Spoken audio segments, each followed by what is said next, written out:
Hello everyone, it's Brian here in Toronto. I was just looking at the last few videos I made, and it seems like since the early part of December, I've only posted threads or tags, 2 threads and 2 tags. So there's a few more that I want to do, so it looks like I'm keeping that theme going for the whole month, possibly. We'll see how it goes. I don't know how much time I have to make videos this month, but it looks like they may be threads or tags. So I'm going to start with the 2025, the official CD tag 2025, started by Glenn Kellaway from The Basement, who you may know, fellow Canadian. He wants us to talk about compact discs, so I thought, why not? There's only 15 questions here, so let's get going. Now, question number 1. When did you get your first CD player? My God, I drew a blank on that because I know it was somewhere between late 1987 and possibly the fall of 1988. I'm sure it was, now that I'm saying it out loud, definitely before August 1988. So probably late 87 or early 1988. I'm not exactly sure, but I'm pretty sure it was in that era because I remember moving. I moved to Toronto in 1988, and I knew that I moved a CD player with me. So yeah, somewhere around there. I do know that I bought a Technics. It's an SLP something. It might have been a 500, but it might not be. I sold it at a lawn sale because it stopped working, which was a stupid thing to do. It could have been an easy fix. I also sold a Technics amp and a tuner. Again, stupid because they probably were an easy fix, but I didn't know anything about electronics back then. My friend Doug bought a CD player in possibly 85 or 86. I was really impressed by that. And he bought a lot of CDs. So I was like, I would marvel at them. A little bit after that, my friend Pete got one, probably 87 or early 88, somewhere in there too, before I did. And so that's sort of the general period, but I can't be certain. Number 2, I have a better memory of. What was the first compact disc you ever bought? Easy. That is The Cure's Staring at the Sea, which is the CD version of the album Standing on a Beach, a compilation from 1986. There's the back of it. Now, the funny thing is, I had a number of CDs before I ever owned a CD player. So I bought this before I had a CD player. This came out in 86, but I either got it in 86 or 87. I can't remember exactly, but I do remember where I bought it.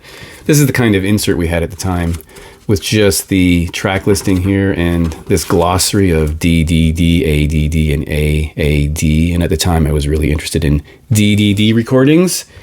This was printed in the United States, but the actual disc was manufactured in West Germany, which you probably won't be able to see, because I don't think there were any pressing facilities in Canada at this time. There's that ugly sort of reflective compact disc from the time.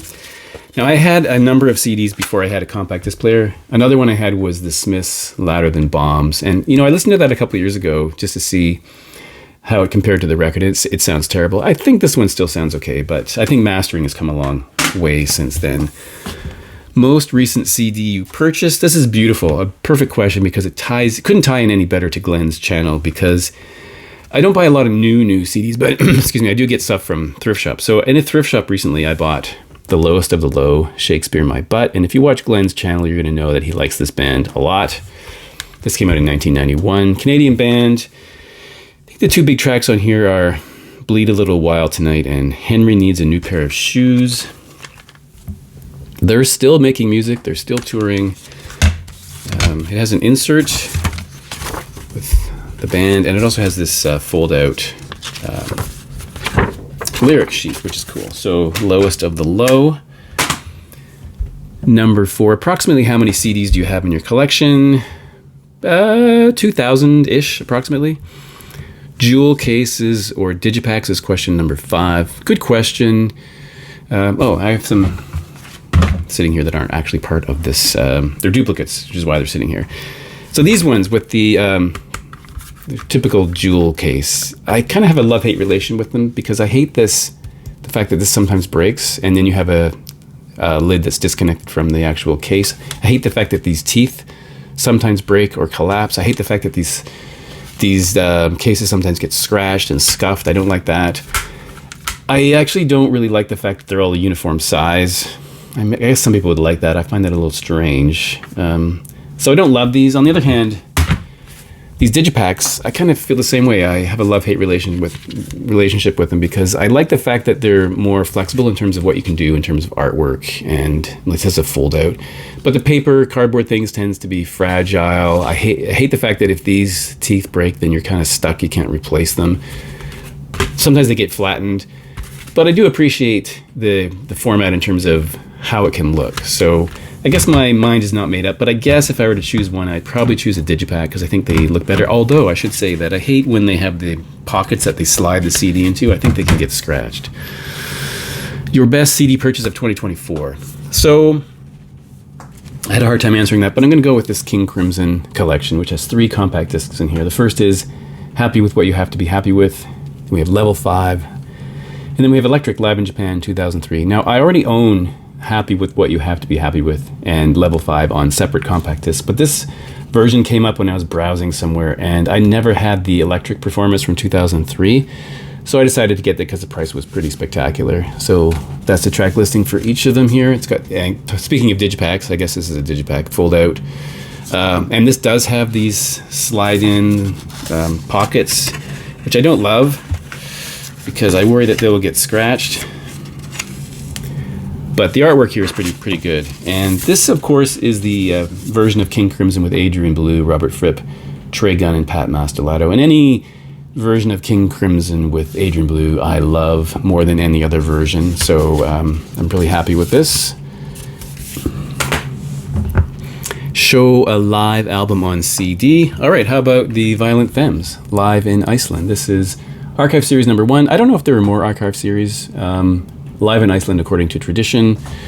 Live in Reykjavik, Iceland, April 22nd, 2004. This is probably more of an EP. It has Confessions, Black Girls, More Money Tonight, I Held Her in My Arms, Waiting for the Bus, and Add It Up. And it just has some writing here and then the actual disc there. So that's pretty cool, right? Right. Violent Femmes. Now, let's see. Best sounding CD in your collection. I don't really know what that is, so I chose a CD that I think sounds amazing to me, and every time I put it on I kind of get lost in it. This is Steve Reich, Music for 18 Musicians. He's a modern classical composer, 20th century classical composer. Really love everything he's done. His music is really interesting, complex, repetitive, thought-provoking. This is the back here. This is in a slipcase, and the CD is here, and it has a giant book, which is really difficult to slide into this. This is the other thing I hate about jewel cases, is this little place where you slide the booklet into. This is in more than one language, so it's this long booklet about the music. Now, I absolutely adore this piece of music. I think it's one of the best classical albums I own, and I remember putting it on once when I had to host a kind of like a sort of pseudo-professional work function, and I put this on thinking that people would kind of come in and sit down and it wouldn't be too obtrusive, but someone told me the music was giving her a headache and begged me to take it off. Well, another person said, oh, I was really enjoying that, so that was weird. It kind of divided the room. Your favorite CD cover or insert? I went with this one. This is Tool 10,000 Days. You may have seen this, of course. It has a really interesting format. So first of all, the CD is in this pouch, which is kind of crazy because it's really hard to get it in or out. But it has these 3D glasses, which you use to look at these. You're not going to be able to see the 3D image, but where you use to look at these images. And some of them are a little bit disturbing. So you're never going to see the actual effect here, but there are quite a few pages of this really interesting scenery here, which you look through here. Pretty cool. I think it's really well done, kind of interesting. That is cool. Sorry, I had a bit of a glitch there. Number 10, Show a CD box set. I'm going to show this Art Tatum box set. The complete Pablo Solo Masterpieces compact disc edition. Comes in this hinged box here with this large book. Photographs. Weirdly, all the text in here is in italics. Why would you do that? Everything, the whole thing. But it's a pretty interesting box. And then the actual CDs are weirdly, there's 8 CDs, but they're put in these fat packs. So think they could have found another way to box this, but I guess this was the time when they made these to be like the same size as the record. It came out in 1991, so each set looks like this, and there are 4 in each package, so 8 CDs. Pretty cool, pretty cool. All right. Next question is number 11. Show a CD from your favorite band. Now, I have really a difficult time with favorite bands. I mean, I guess the Smiths are a favorite band. So I decided to reinterpret that question as show a CD from your favorite band of the 60s, because that's easier for me to do. And I chose this Velvet Underground set, the Bootleg Series Volume 11, the Quine tapes, which has 3 nights: The Family Dog, The Matrix, and Washington University, from various dates in 1969. Here's the back. And it has this nice looking booklet in here. And 3 discs that look a bit like bootleggy things. 1, 2, 3 with track listings on the back. So that's that. What artist or band do you have the most CDs from? Well, I think many people would probably be able to guess that. The answer is I have 64 compact discs, and that includes unofficial releases that are like studio recordings, bootlegs, singles from Leonard Cohen. So just to give you an example, I didn't pull them all out, but here's a unofficial compilation of some of his tracks from a record company in Taiwan. This is called Leonard Cohen, The Eternal Classic, the Rebirth of Analog Soul series. This is completely unofficial, but they are studio recordings. And they went to the trouble to make this little book. But the funny thing is, I challenge anyone to be able to read this. Again, terrible font, but kind of a cool artifact. Here is, speaking of bootlegs, here's Leonard Cohen live in Warsaw, 1986, from 22nd of March. Really cool recording. And then how about this? This is a 12-inch, a CD single that in fact is a 3-inch single with this adapter attached for I'm Your Man. It's got Chelsea Hotel No. 2 and Who by Fire. That's pretty cool. So 64 Leonard Cohen compact discs, if I haven't missed any. Do you collect CD and vinyl? I do, although I think I focus more on vinyl now. I do buy CDs if it's something really important to me, or if it's something I really like that can't get on vinyl, or if I find a cheap copy somewhere. And I do go to thrift shops to look for those. Number 14, have you ever sold your vinyl collection and stuck with the CD format? Not really. I have sold records when the CD format became a thing. So I remember selling Pink Floyd records. I sold XTC records.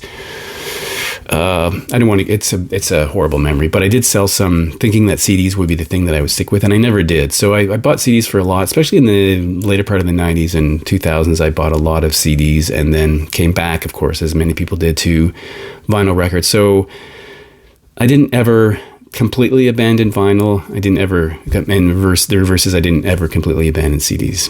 Okay. Show a CD that you would like your viewers to give. Show a CD you would like your viewers to listen to and give your feedback on. I just decided I'd pick the last thing I ever listened to on compact disc, and that is this CD from Deer Hunter called Halcyon Digest. I don't know if you'll be able to read that, which is a really great CD. Comes out in this. Now that I'm looking at it, I was trying to remember the guy's name, and I completely blanked on it. You know, he did also worked with an outfit called, or a project called Atlas Sound. Why can't I remember his name? That's weird. Anyway, there it is. So that, I really like this one. This came out in 2010, and I bought it on CD. There's a vinyl pressing of this, I just don't have it. But that is really cool CD. Deer Hunter, Halcyon Digest. Okay, so that's it for the CD Vinyl Tag 2025. I'll see you in the next video.